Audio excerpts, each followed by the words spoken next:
Tapi hari ini kita mau melihat harapan daripada kemerdekaan yang sesungguhnya. Apakah memang sudah tercapai di negara kita? Kalau mengenai kemerdekaan kita secara rohani, yaitu kita dimerdekakan dari dosa, kita dimerdekakan dari kutuk, kita mengalami pembebasan, kelepasan yang sepenuhnya di dalam Tuhan, itu sudah tercapai karena Yesus sudah mati di kayu salib untuk kita. Tapi pada saat hari ini kita mau melihat realita daripada bangsa kita. Sudahkah kemerdekaan itu bisa dinikmati oleh semua orang?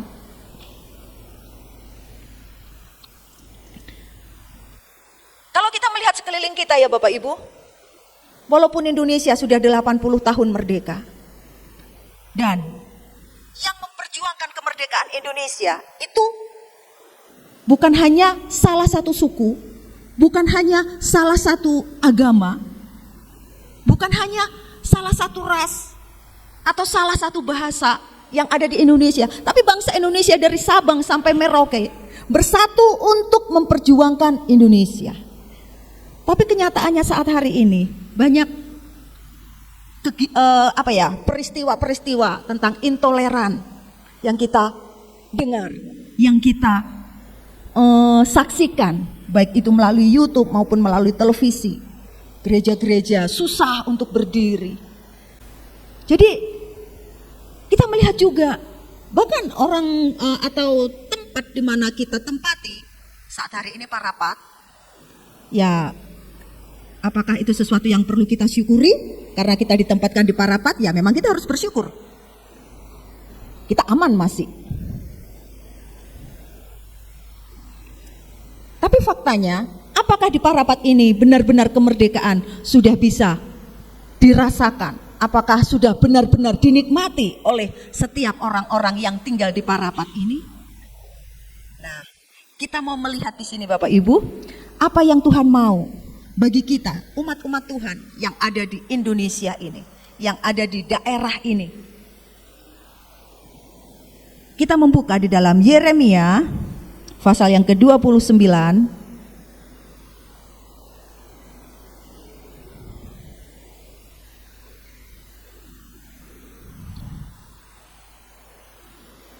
Yeremia 29 kita akan membaca ayat yang ke-7. Kita akan, sudah ketemu, amin? Oke, amin.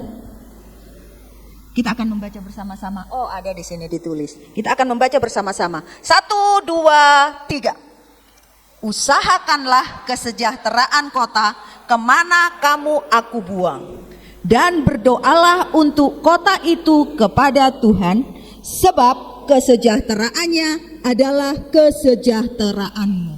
Nah, ayat ini ditulis oleh Nabi Yeremia untuk bangsa Israel yang saat hari itu mereka sedang ada di pengasingan. Ketika Raja Babel menyerang bangsa Israel kalah, banyak dari bangsa Israel itu diangkut sebagai tawanan. Dan mereka tinggal di Babel sebagai bangsa tawanan. Jadi Bapak Ibu bisa bayangkan apa yang dialami oleh bangsa Israel ketika mereka menjadi bangsa tawanan. Mereka menjadi budak di sana. Mereka mengalami suatu kondisi yang sangat tidak mengenakan. Kalau mereka tinggal di negaranya sendiri, tentu mereka leluasa melakukan apa yang mereka inginkan. Mereka bisa bercocok tanam, mereka bisa menuai hasil, mereka bisa melakukan hal-hal yang mereka mau. Tapi saat hari itu bangsa Israel itu sedang ada di dalam tawanan, di dalam penjajahan, dan posisinya mereka jauh daripada tanah airnya.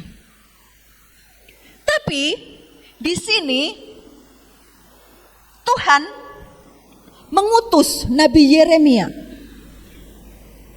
untuk memberi pesan kepada bangsa Israel yang sedang tinggal di daerah tawanan itu, yang sedang dijajah. Kalau orang dijajah, kalau bangsa Indonesia dijajah, datang ya. Bangsa Belanda datang ke sini, bangsa Jepang datang ke sini. Nah, kita yang ada di sini para pahlawan ya, salah satu pahlawan ya mertua saya itu veteran, dan saya baru tahu dilihat dari seragamnya setiap 17 gini kan ikut upacara menerima entah bingkisan entah apa gitu ya. Nah, Saya baru tahu waktu Pak Huta Barat. Ini opung ya? Iya Pak. Wih, tinggi loh ini pangkatnya, perwira loh katanya. Saya baru tahu. Ya ternyata dia perwira gitu ya. Perwira itu bisa jadi letkol ya, Bapak, jadi apa gitu ya. Kalau dilanjutkan ke jenjang kemiliteran. Nah, mereka memperjuangkannya. Kalau mertua saya dulu harus berperang di Tao sana ya sebagai tentara perbekalan untuk melawan penjajah. Nah, kalau ini enggak, bangsa Israel diangkut. Jadi lebih berat keadaannya. Tentu mereka memiliki rasa kepahitan, mereka memiliki rasa kemarahan, rasa ketertolakan kepada bangsa yang mengangkut mereka. Nah, ada banyak di situ juga saat itu nabi-nabi yang berkata, udah kamu pulang aja, balik aja sekarang ke Israel. Tapi Tuhan berpesan, berkata kepada Yeremia, jangan dengarkan nabi-nabi palsu itu. Kau harus menetap di sini. Engkau harus di sini dikatakan mengusahakan kesejahteraan kota di mana aku buang. Karena Tuhan sudah menetapkan bangsa Israel harus tinggal di Babel selama 70 tahun. Karena kesalahan yang dilakukan oleh bangsa Israel. Karena dosa yang sudah dilakukan oleh bangsa Israel. Nah, di tengah-tengah situasi seperti itu, Tuhan mengatakan melalui Nabi Yeremia, usahakanlah kesejahteraan kota kemana kamu aku buang. Jadi yang pertama yang perlu dilakukan oleh bangsa Israel dan saat hari ini itu yang perlu kita lakukan di tengah-tengah bangsa dan negara kita. Kita bukan dibuang, kita ada di sini. Kita ada di tanah kita ini. Tanah kelahiran kita. Nah, apa yang kita lakukan untuk kita mengisi kemerdekaan ini? Untuk mengisi sesuatu yang sudah diperjuangkan oleh para pahlawan ini. Yang kalau kita melihat sebenarnya kemerdekaan itu belum diterima atau belum dinikmati oleh kebanyakan orang yang ada di Indonesia. Kemiskinan masih banyak, pengangguran masih banyak, hal-hal yang negatif-negatif masih banyak. Jadi kita mau berdiri nih ceritanya. Sebagai bangsa, sebagai bagian dari bangsa dan negara Indonesia. Sebagai orang-orang yang sudah dipilih oleh Tuhan. Yang Tuhan mau untuk kita lakukan. Yaitu di sini dikatakan usahakanlah kesejahteraan kota kemana kamu aku buang. Jadi di sana dikatakan usahakanlah. Kalau dalam bahasa Ibrani usahakanlah ini dari kata daras yang berarti mencari dengan sungguh-sungguh, mengupayakan dengan penuh perhatian. Jadi kita memiliki kewajiban untuk mengusahakan atau berjuang, berusaha dengan sungguh-sungguh, mengupayakan supaya tempat atau daerah di mana kita tinggal itu menjadi daerah yang sejahtera, menjadi daerah yang aman, menjadi daerah yang nyaman untuk ditinggali. Itu dibutuhkan perjuangan Bapak Ibu. Kita tidak bisa berkata, lo mahal lagi. Tidak bisa. Itu menjadi tanggung jawab dari setiap kita. Amin Bapak Ibu. Jadi kita perlu di dalam kehidupan bermasyarakat itu kita memiliki dampak yang positif dan kesejahteraan bersama. Coba kalau kita melakukan hal-hal yang negatif, hal-hal yang merusak, hal-hal yang merugikan tetangga kita, merugikan orang lain, merugikan lingkungan kita, kita tidak bisa memeliharanya. Maka kehendak Tuhan di dalam kehidupan kita tidak kita realisasikan. Jadi saat hari ini kita mau merefleksikan diri kita. Kalau mereka upacara saat hari ini ya, kita nggak upacara. Tapi kita sebagai warga negara Indonesia, kita mau juga melakukan apa yang menjadi kewajiban kita. Bukan hanya untuk diri kita sendiri, tapi kita mau coba lagi sekarang. Kita mau coba melihat keluar apa yang terjadi di sekeliling kita. Dan apa yang Tuhan mau untuk kita lakukan bagi daerah kita. Jadi kita yang pertama mengusahakan, mengupayakan dengan sungguh-sungguh. Nah, seringkali kita lebih cenderung untuk mengeluh, ya kan? Hanya sekedar kritikan-kritikan tanpa ada solusi yang ditawarkan.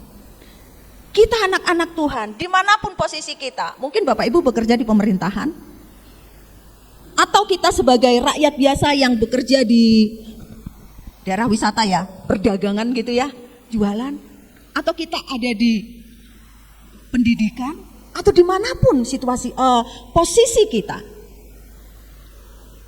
kita menjadi solusi. Kita bukan hanya sekedar mengkritik, kita bukan hanya sekedar memberikan kata-kata negatif untuk pemerintahan kita, tapi kita mengupayakan. Apakah kita berdiam diri?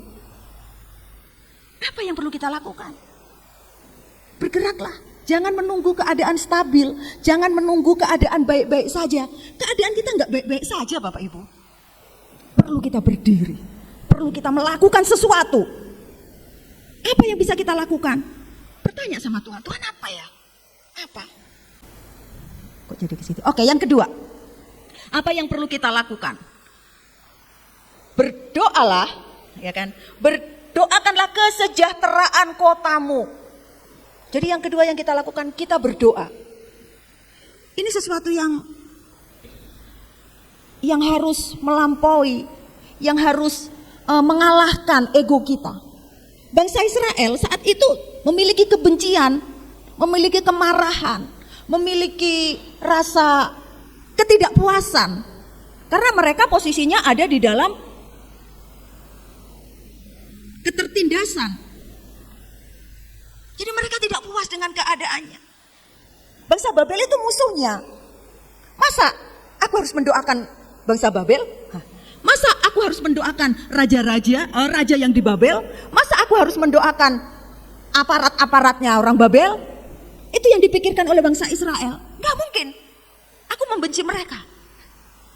Tapi saat itu Tuhan memberikan tugas kepada bangsa Israel untuk mendoakan. Jadi tugas kita yang kedua, Bapak Ibu, selain kita mengusahakan kesejahteraan, yang kedua kita mendoakan. Ini mengingatkan saya, kalau dulu waktu saya masih muda, seringkali kami berdoa untuk Indonesia. Bahkan saya kesini pernah waktu belum menikah, kami doa itu mulai dari Malang Jawa Timur ya. Nah, mulai dari Malang, kami keliling Sumatera ini, setiap provinsinya kami kelilingi. Kami kelilingi sampai kami ke Banda Aceh. Kami enggak mengunjungi gereja untuk apa, enggak. Kami berdoa, kami benar-benar berdoa, berpuasa. Jadi sepanjang perjalanan kami, ada waktu itu 1 bulan lebih, hampir 2 bulan. Jadi sepanjang itu kami puasa, kami berdoa. Jadi kami keliling gitu berdoa. Enggak ngapain-ngapain, kami enggak mengunjungi siapa saja, hanya berdoa. Itu dulu. Nah sekarang, karena di sini enggak ada gerakan-gerakan seperti itu, terlelap. Tapi hari ini mari kita berdoa untuk bangsa dan negara kita. Amin. Kita berdoa untuk pemerintah yang duduk saat hari ini, supaya Tuhan memberikan roh takut akan Tuhan, memberikan rasa peduli terhadap rakyat. Keputusan-keputusan yang mereka ambil adalah keputusan-keputusan yang mensejahterakan masyarakat. Itu perlu kita doakan. Kita tidak vakum sebagai bangsa dan negara, sebagai rakyat Indonesia, sebagai umat-umat Tuhan. Berdoa mulai dari presiden, berdoa mulai untuk para menteri. Amin Bapak Ibu. Ya. Kemudian untuk gubernur. Karena mereka lah yang akan menentukan kemana arah pemerintahan ini. Nah kemudian yang ketiga, apa yang kita lakukan? Sebab kesejahteraannya adalah kesejahteraanmu. Jadi kalau kota kita sejahtera, maka kita juga akan sejahtera. Jadi kalau misalnya ada kerusuhan di tempat kita ini, tahu-tahu ada perang saudara, ya tentu kita tidak sejahtera juga. Kita nggak bisa jualan lagi kalau ada perang di sini. Atau kota kita ini karena walaupun orang-orang Kristen, tapi tidak mencerminkan karakter Kristus, tidak mencerminkan bagaimana tempat ini layak untuk dikunjungi. Karena kesejahteraan kota ini, kesejahteraan kita. Jangan hanya kata-kata negatif terus. Ayo, kalau kita belum bisa melakukan apa-apa, seperti yang tadi, berdoa, doakan camat kita, doakan bupati kita. Ya walaupun suara kita nggak didengar Bapak Ibu ya, tapi omongan-omongan kita yang negatif ini merusak atmosfer. Apalagi kalau ngomongnya antar kita, ya dengar pun langsung, mulak apa gebela marsak. ya kan? Tapi coba kita doakan, kita doakan, kita doakan. Bangsa Indonesia bisa sampai hari ini. Itu juga banyak orang-orang berdoa. Banyak, kalau dulu gencar sekali. Nganjuk berdoa. Zaman saya remaja itu, Kediri berdoa. Setiap kabupaten itu gereja semua berkumpul berdoa, berdoa. Sekarang nggak pala lagi, memang nggak pala lagi.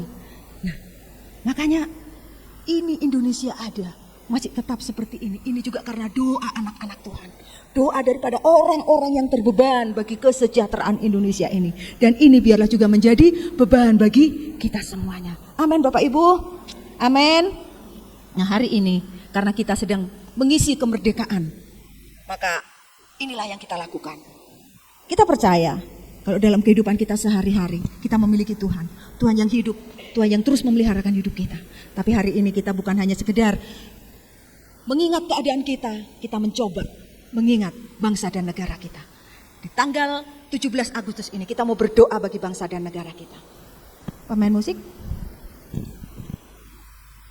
kita angkat pujian kita.